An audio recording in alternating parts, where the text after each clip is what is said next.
Hi guys, Tim from Timberline Vans. I'm going to show you another wrap video here on a 2006 E350 Chateau 6-liter shorty that we're just wrapping up here. I'm sorry if it's noisy or I'm screaming here. The wind is kicking up today, so hopefully you can hear me okay. This van was brought to us from a gentleman in Texas, and he purchased it from another organization. It has a few miles on it, but he had totally gone through it, so it's been bulletproofed, motor pulled and fully gone through. Absolutely runs like a champ, tons of power. The van has had quite a bit of chassis work done here at our shop. This is our Coilover big boy lift. It's sitting on about 8 inches of lift on 37-inch tires. So we can go over all the suspension stuff with you. This van has 430 gears. It's sitting on Super Duty axles from a 2014. We've got the Sterling in the back and the D60 in the front. As I said, this van uses our King coilover setup with our towers that we weld in lieu of the buckets, the factory buckets that come in these vans. It's basically a total redesign of our suspension and lift system. We have a high steering arm over there, crossover steering, whatever you want to call it. Keep all the angles and all the steering and everything nice and parallel and uptight against the body. Makes these vans really drive nice.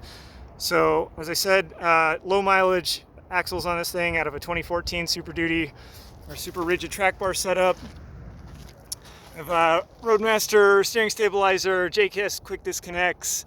We've got some Bilstein stabilizer shocks in the front, and we have our adjustable long arm four links here in the back.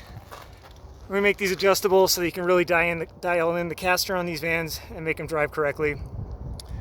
So the van has, as I said, it's been gone through. It has the 5R110 tranny, 261 T-case. Those are our factory batteries over here, still on the frame rail.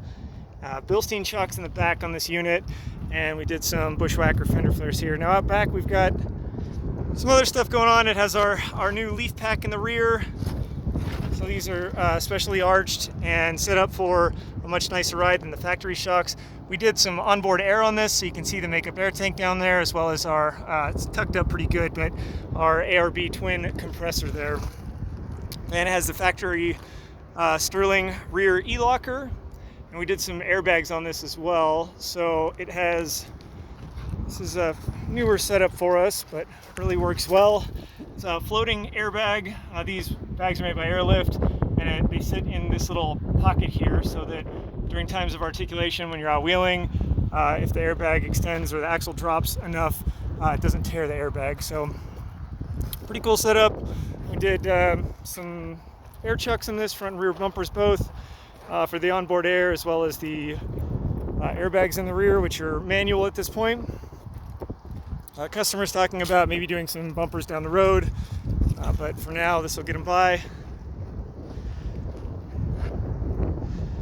We've also set this van up. It has rock lights up underneath. We did 8 of them total. We've been welding up some little tabs to put those on, so they sit really nicely and point straight down here to really illuminate the ground well.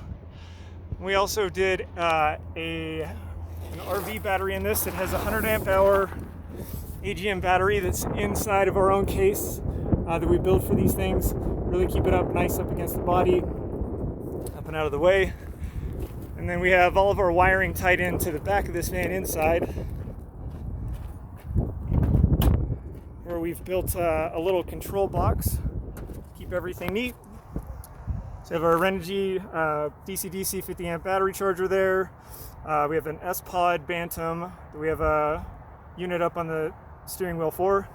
Our fuse cutoffs, our fuse block. We have both 12 volt car lighter adapter set up and USB ports on this, both top and bottom, as well as the battery readout control. So this box is sort of made to take place of this right rear corner where the jack and lug wrench are normally. So you can see it provides plenty of space. Keep everything clean and out of the way.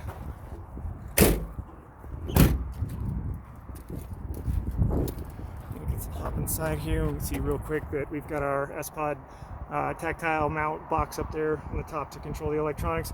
This van is headed off to Colorado Camper Vans to get a high top put on it, and then head back to Texas. Very cool van, very nice shape. I've been super proud to build on this one. Runs and drives great. I can't wait to get this to the new customer. Thanks for y'all watching. Take care.